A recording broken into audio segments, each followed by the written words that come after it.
Estimados, tengan todos muy buenas tardes y bienvenidos a este nuevo video en el cual se explicará una plantilla automatizada, como pueden ver en el título, de diagrama de interacción, aplicando el método manual para una columna cuadrada y rectangular. En este caso es una plantilla un poco similar a las anteriores, debido a que, si bien recuerdan, hemos presentado videos para el cálculo y la determinación de los diagramas de interacción por una columna cuadrada, para una columna rectangular y por una columna circular. En este caso hemos tratado de simplificar una plantilla, en este caso dos plantillas, ya que tratamos de juntar un Excel o una plantilla automatizada en el cual me pueda calcular tanto una columna cuadrada rectangular y facilitando un poco más los cálculos, las imágenes referenciales, etcétera. Y eso es justo lo que vamos a explicar ahorita, en el cual pueden utilizar esta plantilla para cualquier tipo de columna, como les menciono, cuadrada y rectangular. Aplicar la cantidad de ceros necesarios, aplicar ¿cómo se llama? Las cargas que estén solicitando, las dimensiones, propiedades mecánicas, etcétera. Eso es lo que vamos a explicar y para ello vamos a utilizar un ejemplo aplicativo. Como pueden ver, y si mal no recuerdo, en la plantilla de diagrama de interacción de una columna rectangular hemos trabajado este, el mismo ejemplo, pero para que vean que el procedimiento es prácticamente el mismo, vamos a aplicar el mismo ejemplo en la plantilla en cuestión que está acá. Bueno, sin más preámbulo, comencemos. La plantilla consta de cuatro partes, que es el diagrama de interacción manual, que es el procedimiento manual por el cual tiene que llenarse, valga la redundancia, manualmente cada uno de los datos.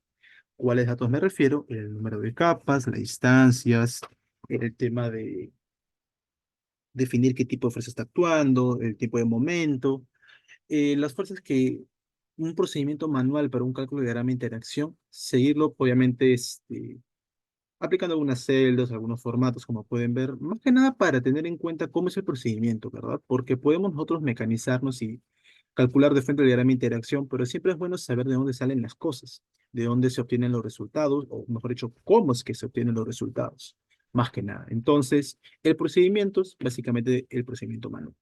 Si vamos a la parte del diagrama de interacción automático, es básicamente en el cual solo tengo que cambiar yo las propiedades geométricas, mecánicas y la distribución de la armadura de refuerzo para yo poder finalmente calcular, porque todo el procedimiento que está acá es un procedimiento automatizado, de manera automática, en el cual no debo cambiar nada, y me sale automáticamente mi diagrama de interacción, que es justamente lo que yo quiero calcular y lo que yo quiero hallar.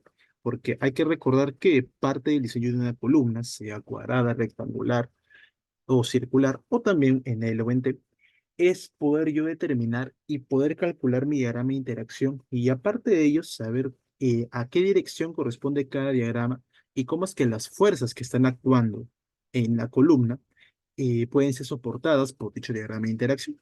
Tengo que saber cómo manejar el proceso, tengo que saber cómo identificar los diagramas y finalmente poder comprobar o demostrar que la columna es capaz de soportar las combinaciones de carga y momento que están actuando, ese conjunto de par de cargas que están actuando sobre la columna, puedan ser soportadas de manera adecuada con las dimensiones propuestas y el acero requerido o el acero propuesto, es decir, el diámetro de varillas, número de varillas, etcétera.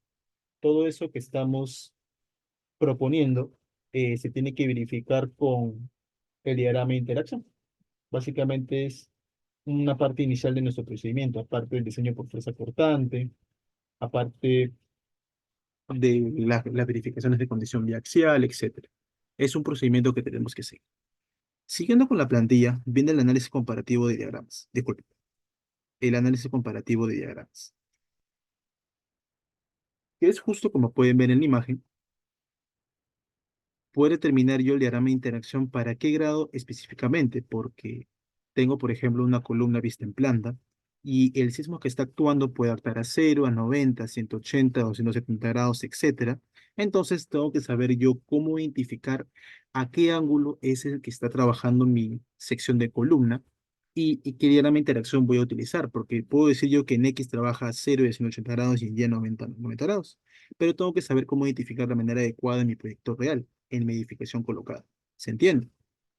Y por último, el tema de superficie de interacción, que es un proceso netamente para sacar resultados. ¿Y a qué me refiero con superficie de interacción? Y es que Básicamente lo que me refiero yo a una superficie de interacción, y es que incluso cuando analizamos un diagrama de interacción, lo analizamos solamente en dos ejes, que viene a ser el momento sea en X o en y la carga axial que actúa en un plano perpendicular. Sin embargo, recordemos que la columna es un elemento tridimensional y que realmente lo que está actuando no es que, digamos, actúe la carga axial en el momento en X, pero el momento en Y vale cero. No, sino que el momento se puede ubicar en el espacio y actuar en las dos direcciones a la vez, de manera simultánea. Entonces tenemos que saber cómo identificar de manera adecuada y cómo es este comportamiento, ya que la columna, como les menciono, trabaja en los tres ejes a la vez, no solamente en dos, lo cual es un procedimiento un poco más real. Y saber identificar y cómo determinar la superficie de interacción también me va a servir de manera adecuada. Bien, vamos al tema del procedimiento manual, pero esto ya se le explicó de manera en nuestros videos de diagrama de interacción de columna cuadrada y rectangular, cómo calcular. Voy a hacer básicamente una explicación rápida de cómo es el procedimiento manual o en qué consiste este procedimiento. Primero, tenemos, por ejemplo, una columna, como pueden ver, rectangular de 70 por 40, o sea, base de 70 y altura de 40 peralte. Voy a borrar esto. Listo. Entonces, yo, por ejemplo, si voy a querer analizar la columna en dirección X, como pueden ver acá, yo voy a tener este que está acá, todo este procedimiento. De mi sección, uno, tengo que identificar el número de capas. En este caso tengo 5 capas. ¿Por qué? Porque si pueden ver, tengo 5 líneas de refuerzo longitudinal. 5 líneas de refuerzo que van a estar soportando el elemento. ¿Se entiende? Ahora, parte de estas capas que soportan el refuerzo, yo tengo que determinar cómo es mi diagrama de formaciones, mi diagrama de esfuerzos de acero y mi diagrama de esfuerzos del concreto.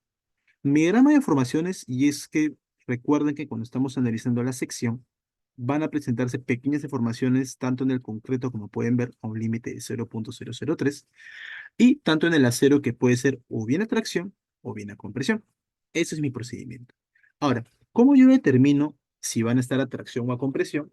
Eso, estimados, va a ser o va a depender netamente si de la ubicación y el posicionamiento del eje neutro del cual yo voy a estar analizando. ¿Y a qué me refiero? Esto que está acá es el eje neutro. Inicialmente, en este primer caso, como pueden ver, punto iterativo, eje neutro en el AS1, que es la capa 1, se encuentra ubicado en la primera capa de refuerzo y parte de mi proceso para conformar mi diagrama es realizar iteraciones. O sea, una iteración, dos iteraciones, tres iteraciones, cuatro, las que uno quiera, en las cuales yo voy a variar la ubicación del eje neutro. Si se dan cuenta, inicialmente se encuentra en la primera capa, luego conforme voy bajando, que viene a ser, como pueden ver a la izquierda, la iteración 2, 3, 4, el eje neutro va cambiando de posición, va subiendo poco a poco, se va acercando al centro de plástico, llega el momento de coincidir con el centro de plástico y luego sube con el centro de plástico. ¿Se dan cuenta? Entonces, mi eje neutro es lo que va a estar variando y justamente esas variaciones me van a generar diferentes tipos de esfuerzos y deformaciones en mi sección, las cuales van a generar diferentes cargas y momentos nominales en base a las cuales yo voy a hacer mi diagrama de interacción. ¿Se entiende? Ahora, ¿cómo es que el eje neutro va a afectar al cambio de resultados en las cargas nominales, o sea, en momento y fuerza? Vamos a ver el primer paso, por ejemplo. Cuando se encuentra en el eje neutro en la capa 1, voy a tener deformaciones a un límite del concreto, que es la fibra superior, 0,003, y deformaciones en el acero que van bajando conforme las capas van bajando. ¿Se entiende? En cada punto va a generar una fuerza de acero. Y recuerden que la fuerza es igual al módulo de elasticidad por la deformación unitaria. ¿Se entiende? Eso incluso creo que lo tenemos acá. Ahí está, tipo de fuerza. Disculpen. Acero A0 por deformación unitaria, por el módulo especial. Así yo voy a tener el valor de la fuerza. Obviamente, si el valor de la deformación es cero, la fuerza vale cero, por eso no tiene valor. Pero las demás, como tengo deformaciones, se van a producir fuerzas que pueden ver ahí. Ahora, esas fuerzas están a compresión cuando se encuentran por encima del eje neutro. Cuando se encuentran por debajo, la fuerza cambia automáticamente a tracción y obviamente la deformación ya no va a ser a compresión, como pueden ver, va a ser atracción. Ese cambio en la posición y dirección de la fuerza es lo que va a generar o bien que aporte a la fuerza final, porque recuerden que todo lo que está compresión suma y lo que está tracción resta, en este caso se trata así, porque estamos analizando netamente el compresión como un valor positivo. ¿Y a qué me refiero con ello? Y esto lo voy a ver ahorita. Y es que en mi diagrama de interacción, todo lo que se encuentra por encima va a ser positivo y todo lo que está por encima es una carga de compresión. Por eso estamos analizando y considerando que una carga de compresión en este caso va a ser positivo porque va a aportar, va a sumar, es lo que mi diagrama de interacción va a soportar. Y todo lo que se encuentra por debajo va a ser mi diagrama, fuerzas de atracción. ¿Se entiende? Por eso es el signo que estamos asignando. Entonces, la ubicación del eje neutro es lo que va a variar en la dirección de la fuerza. Y va a ser o a compresión o a tracción. Y eso es lo que tenemos que determinar. Aparte de ello, tenemos que hacer un momento respecto al centro de plástico. Recuerden que los momentos pueden ser horarios o antihorarios. Horario, antihorario positivo, horario negativo. Ahora, si yo tengo todas las fuerzas en una dirección siempre, yo puedo determinar fácilmente cuál es el sentido del giro. Pero si tengo fuerzas que van a estar cambiando, por ejemplo, acá voy bajando el siguiente caso, tengo más fuerzas de atracción que compresión, voy bajando, tengo más fuerzas de atracción que compresión, va, va a cambiar mucho ese momento que puede ser u horario u antihorario, y entonces esa variación en el signo va a aportar o disminuir el valor de momento, y eso se puede reflejar en cada punto iterativo, ¿se entiende? Eso es justamente cómo va a afectar a la fuerza y al momento. ¿Se entiende, estimados? Ahora, ya para terminar con esta parte, porque es un resumen más que nada, porque yo podría explicarles cómo calcular el dato, pero eso como les menciono ya se encuentra en mis anteriores videos. Ya sé cómo explicarles todo. El diagrama de esfuerzo del concreto, aparte del aporte del acero, como pueden ver ahí que me genera fuerzas, deformaciones, voy a tener yo un aporte de fuerza del concreto. Ese aporte de fuerza del concreto equivale a mi diagrama o a mi bloque de compresiones de Whitney, como pueden ver ahí, que va a depender mucho del eje neutro. Recuerden que este ancho del bloque de compresiones es un valor A, y A equivale a 0,85 veces el valor del eje neutro o C, que en este caso es 0,341. Mientras más bajo sea ese valor, menor será esta área o este bloque de compresiones como pueden ver. Y recuerden que la fuerza solamente multiplico 0,85 F'C por la base de mi elemento, por la altura, o en este caso el ancho perpendicular de la otra columna. ¿Se entiende? Eso es lo que trata de explicar todo este procedimiento de diagrama de interacción y es lo que estamos calculando justamente ahorita, estimados. Eso es justamente cómo es que va a variar y ese es todo el procedimiento manual que hay que seguir paso a paso. Entender cómo funciona, entender cuándo aplicar y cuándo no, y más que nada, ver cómo las fuerzas y momentos varían, obviamente en cada capa de refuerzo, para cierta ubicación del eje neutro. ¿Se entiende, estimados? Bien, ya he explicado esto. mm, Digo interesante. Cuando tengo columnas cuadradas, como por ejemplo acá, puedo analizar solamente en un lado porque en los mismos lados va a ser el otro lado, no va a variar. Pero cuando tengo columnas rectangulares, acá por ejemplo tengo 5 capas, pero cuando analizo el otro eje, que es el eje Y, voy a tener 8 capas, como pueden ver. O sea, hay una cierta variación. No es lo mismo analizar una columna cuadrada que una columna rectangular, porque así los diagramas de interacción que yo voy a calcular o determinar sí van a ser diferentes y tengo que saber cómo identificarlos. Cuando en una columna cuadrada van a haber diferentes diagramas de interacción en ambas direcciones perpendiculares, cuando por ejemplo tengo una columna acá, se dan cuenta, las capas en X son las capas en Y, pero si yo, por ejemplo, decido que en X tenga 5 capas, pero en Y 4, automáticamente va a variar ese diagrama de interacción. Ya no va a ser lo mismo acá que acá. Y como no va a ser lo mismo, tengo que saber cómo identificar. Y tengo que saber cómo puedo determinar. ¿Se entiende? ¿A qué me refiero con ello? Y para ello, o mejor dicho, primero voy a explicar el tema de la columna rectangular en la plantilla automatizada para que se pueda entender. Y luego de ello, explicar a qué me referí con el tema de la comunidad. ¿Se entiende? Pero básicamente lo que les he explicado es todo el procedimiento manual. Espero que se haya entendido para pasar al siguiente punto.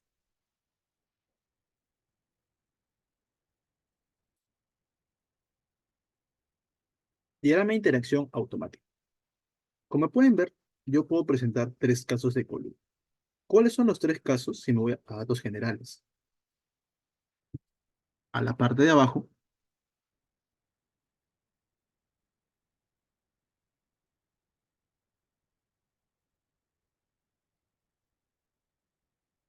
voy a tener un caso uno que equivale a una columna cuadrada, un caso 2 que equivale a una columna rectangular, pero en esta posición, y un caso 3 que equivale también a una columna rectangular, pero en esta posición. Tengo tres casos, y por ejemplo, yo le pongo caso uno es cuadrado. Lo cambio a caso 2 es, en mi caso, efectivamente, una columna rectangular en ese sentido. Cambio a caso 3 tengo una columna rectangular, efectivamente, pero en ese sentido. Entonces, la plantilla la puedo utilizar para cualquier columna que yo pueda analizar, que yo desee analizar, mejor dicho. ¿Se entiende?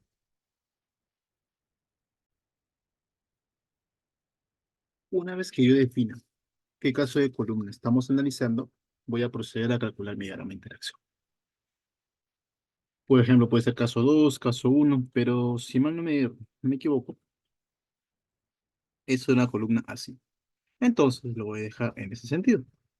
Disculpe. Un caso 3. Ahora, tengo que cambiar yo las propiedades geométricas y las propiedades mecánicas.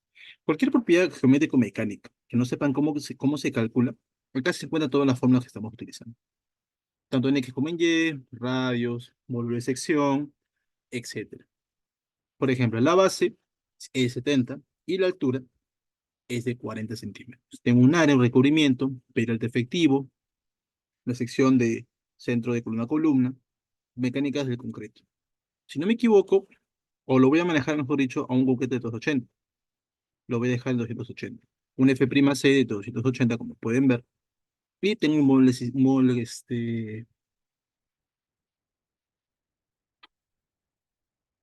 la deformación, el módulo de elasticidad, etcétera. Todos los datos que necesito. Son propiedades geométricas brutas, como pueden ver. Puedo definir el sistema estructural, dejarlo en pórtico o en el módulo estructural. Lo voy a dejar en el módulo estructural. El tema el factor de reducción, obviamente por diseño. El acero viene a ser o sigue siendo grado 60 o un FY de 4200, etcétera. Y acá algunas propiedades, que es una mínima y un máximo. Hay que recordar que la norma me indica que tengo que ser una cuantía mínima del 1% y una máxima del 6%. Pero también recomiendo no excederme en cuantías más del 4% debido a la gran congestión de acero que puede haber en el nudo de unión vía columna. ¿Se entiende? Uno puede tener ese tipo tener bastante congestión de acero en ese tipo de uniones, entonces para no tener ese tipo de problema, y aparte me pide un detallado estructural en el caso superior al 4%, va a tener la cuantía menor a ese valor. ¿Se entiende? Ahora, el acero de estribos puede ser 3 octavos, lo voy a dejar ahí, y ahora sí, vamos a determinar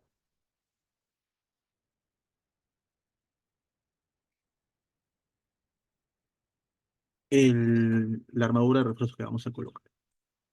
Es una columna rectangular de 40 por 70, perdón, es de 70 por 40.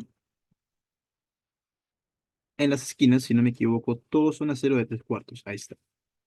Todos son de 3 cuartos. Son 3 en los lados laterales y en el superior inferior son 6. Entonces voy a colocar 3 cuartos, igual 3 cuartos, 3 cuartos. Ojo, esto lo puedo ver si yo deseo. Lo puedo dejar en esquina a 1 pulgada o lo puedo dejar yo en 3 cuartos. Ningún problema. En cada una de las esquinas, como dice acá esquina uno, esquina 2, esquina 3, esquina 4, puede variar ese valor como pueden ver. Le puedo colocar 7 octavos, 5 octavos, porque varía desde el 1 cuarto hasta más abajo. Pero lo voy a dejar en 3 cuartos, que es lo que me indica. También el tramo uno lo puedo dejar si deseo yo en media pulgada, va a variar automáticamente. Pero como no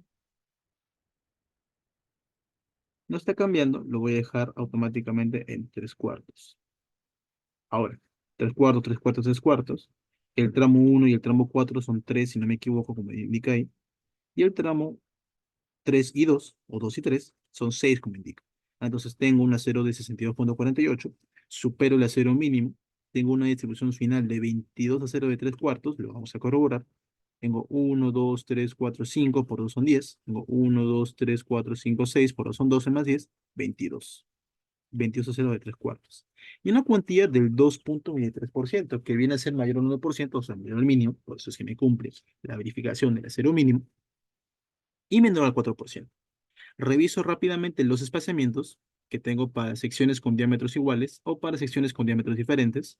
Para iguales, tengo que en el tramo uno y el 4 el espaciamiento es de 5,4 centímetros y en el 2 y 3 de 6,40 centímetros.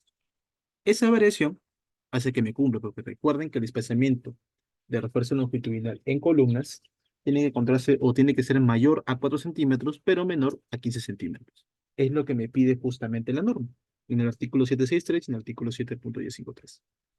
Bien, ya corroborado estos datos de armadura inicial y ojo, eso siempre tengo que corroborarlo cuando hago mi diseño de flexocompresión, porque el tema de las cuantías, del espaciamiento de barras, todo es parte del diseño.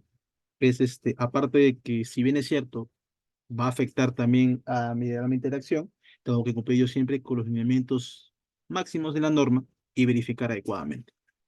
Bien, automáticamente me relaciona a 5 capas en el eje X y todo el procedimiento que pueden ver ahí, y a 8 capas en el eje Y. Ojo, la cantidad tiene sus limitaciones. Solo me van a analizar máximo hasta 10 capas, que quiere decir que yo puedo aumentar a este refuerzo de acero 2 capas más y ahí nomás voy a colocarle. Más no puedo colocar, o podría colocarle más, pero exige una mayor programación que, bueno, podríamos sacar más adelante. Pero por el momento hemos limitado la plantilla a un número máximo de capas de 10. Listo. El procedimiento, como les menciono, va a depender netamente de lo que yo coloque acá. Si yo en vez de colocarle 3 le coloco, por ejemplo, 4, aumenta el número de capas de 5 a 6, como pueden ver. ¿Se entiende? Aumenta la distribución, el área, la cuantía, el desplazamiento ya también se disminuye porque tengo mayor cantidad de ceros y el número de capas también aumenta. Lo que estaba hasta en la columna AS5, todo llega ahora hasta la columna AS6. ¿Por qué? Porque aumenté en mi distribución del refuerzo mayor cantidad de aceros. Lo voy a dejar en 3 como estaba inicialmente. Listo. Regresé a mi espaciamiento, regresé a 5 capas y ya no trabaja hasta la columna AS6, sino AS5, que es básicamente todo el procedimiento. Y eso igual se mantiene en 8, como les menciono, yo lo podría aumentar, lo manejaría hasta 9, 10, más no puedo aumentar.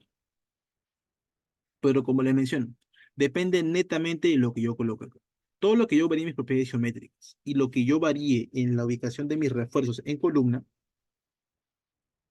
es lo que va a afectar el comportamiento y el cálculo final de mi diagrama de interacción. Eso es lo que va a afectar, netamente. Ahora, terminamos acá. Ahí pueden ver, un toque voy a borrar esto acá, disculpen. No, de momento lo tendré en 40. Listo.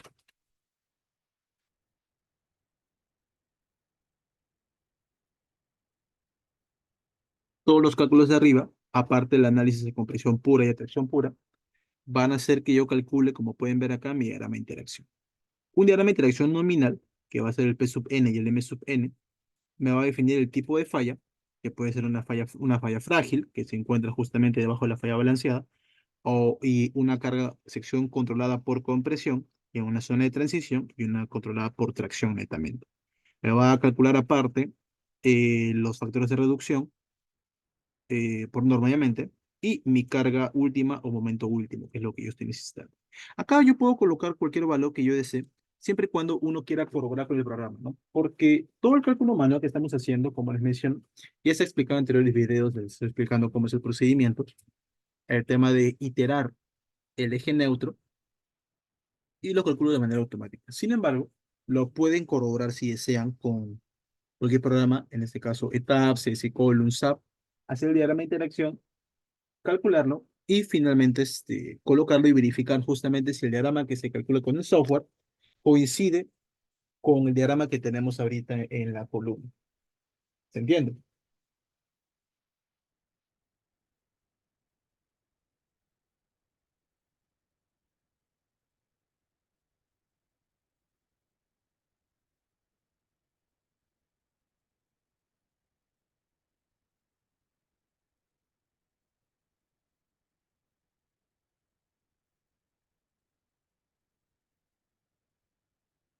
Y ese es básicamente todo el procedimiento, tanto en X como en Y.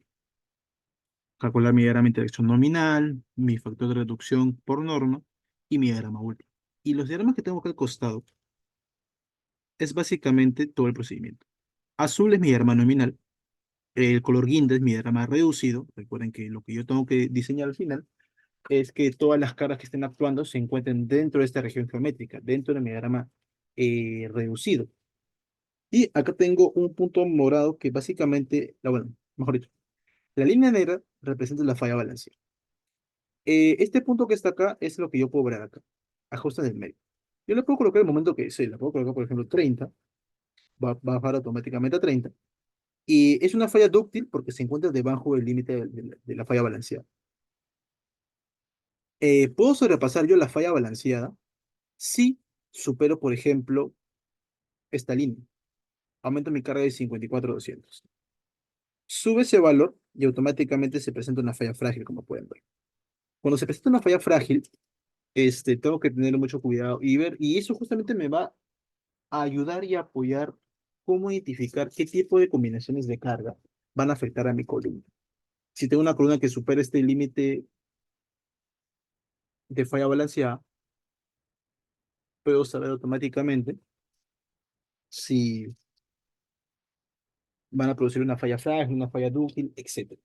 Eso es justamente lo que uno tiene que analizar, o tiene que saber, mejor dicho, analizar. Bien, eso es en X, acá lo puedo cambiar a una columna rectangular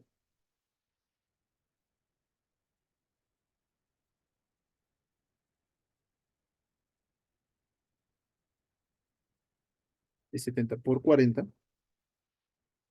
en Y también, una columna rectangular de 70 por 40. Justamente ya la acabamos de cambiar. Y así tenemos básicamente inmediatamente interacción. ¿Se dan cuenta lo sencillo que es solamente cambiando la parte de arriba? Y ahora, como les había comentado, por ejemplo, yo puedo tener una columna cuadrada. Me voy al caso 1 y me voy a este caso de acá. Puedo tener yo una columna cuadrada de 60 por 60, una columna cuadrada de 60 por 60, y puedo cambiar automáticamente lo que tengo. En los extremos, en las esquinas, es un acero de 1 pulgada, y en los tramos centrales es un acero de 3 cuartos, como pueden ver. Acá incluso lo podemos ver. 2 de 1 pulgada y 3 de 3 cuartos. Eso es lo que varía. Bien. Entonces, en mis esquinas ya no le voy a poner 3 cuartos, le voy a poner 1 pulgada. Lo podría cambiar uno por uno, o básicamente cambio uno, lo copio y lo pego en la siguiente. No va a afectar en nada la programación. Ahora, los tramos centrales eran 3 cada uno, si no me equivoco. Tramo uno, 3 aceros de 3 cuartos. Tramo 2, 6, no, lo dejan 3 de 3 cuartos. Tramo 3, número de aceros ya no 6, sino 3 de 3 cuartos. Y tramo 4, 3 de 3 cuartos. Sería un acero de 54,48, me cumple el acero mínimo. Tengo una distribución final de 4 de 1 pulgada y 12 de 3 cuartos, y una cuantía del 1,51%. Si deseo, puedo verificar el espaciamiento. Obviamente ya acá ya no, porque son diámetros iguales.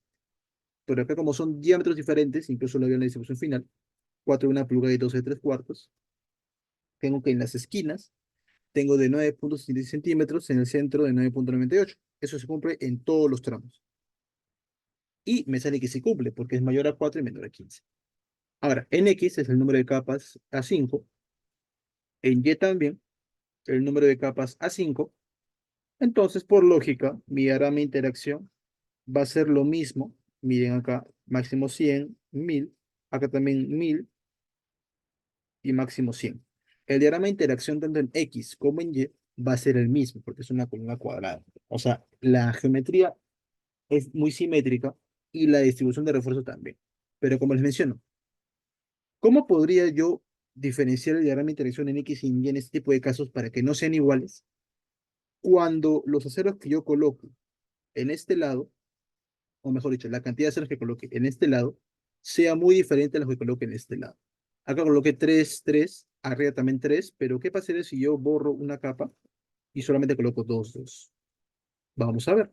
En el tramo 3 y 2 lo voy a dejar con 2, con 2. Se reduce la 0, 48,8, aún compro por la cantidad mínima, pero ya no son 12 de 3 cuartos, ahora son 4 de 1 pulgada y 10 de 3 cuartos. Y la cuantía es del 1,36%. Aún me cumple el especiamiento.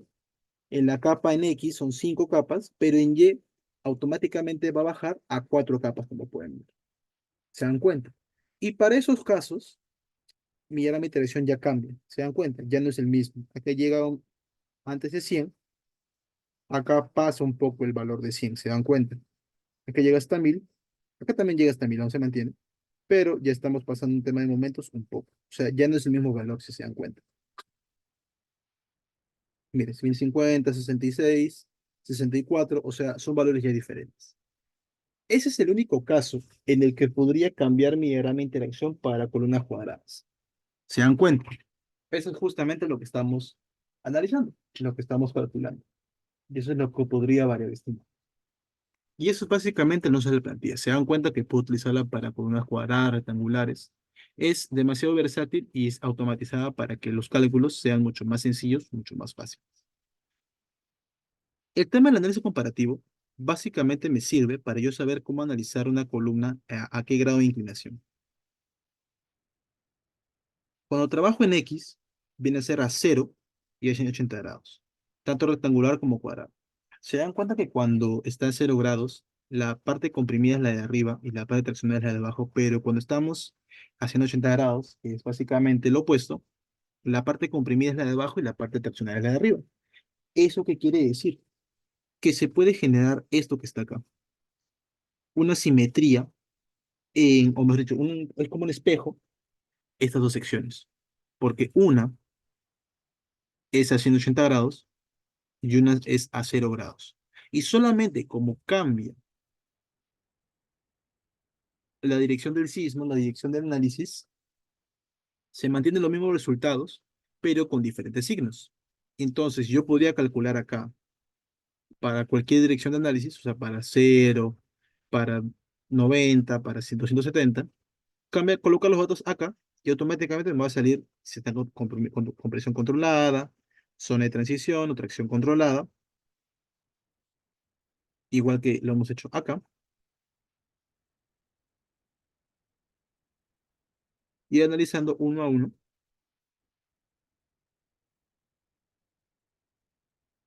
y saber efectivamente en qué estamos trabajando.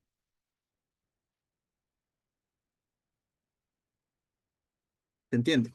O sea, y también identificar qué momento estás trabajando en dos, en tres, porque eso cuando trabajamos en ETABS, en SAP, es de manera, o me sirve demasiado para poder yo calcular e identificar los ejes locales de la sección. ¿En qué sección, qué ejes locales se está trabajando? Eso es básicamente lo que tenemos que calcular, saber identificar, y tanto por una columna cuadrada como para rectangulares, como pueden ver.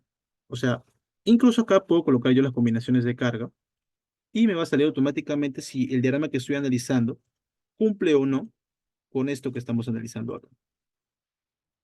Es básicamente lo que quiere decir todo el procedimiento. Que todas las combinaciones de carga, todos los puntos que estén ahí, se encuentren soportados por mi diagrama de interacción. Bien, estimados, espero mucho que se haya entendido, como pueden ver. Acá incluso también me dice el tema de falla dúctil, falla frágil. Por ejemplo, el punto verde, si yo le coloco, perdón, le coloco una carga axial de 200, es una falla frágil porque se encuentra por encima, como pueden ver. O sea, me puede identificar de manera adecuada cómo trabaja el elemento. Bien, estimados, será todo por esta ocasión. Espero que se haya entendido. Si desean obtener la plantilla, y esta plantilla incluso la hemos utilizado en videos de plantillas en MATCAD. La verificación de la condición biaxial, el diseño por corte, todo el procedimiento que hemos aplicado, hemos usado esta plantilla para poder determinar algunos valores, porque muy importante, me facilita mucho los cálculos, cómo obtener los valores que necesito para los demás, porque el diagrama de interacción, aparte del diseño de flexo-compresión, me apoya mucho para poder hacer la verificación de la condición biaxial, mi diseño por corte, etc. Para todo ello me sirve. Bien, estimados, sería todo por esta ocasión. Espero se haya entendido. Que tengan todos muy buenas tardes.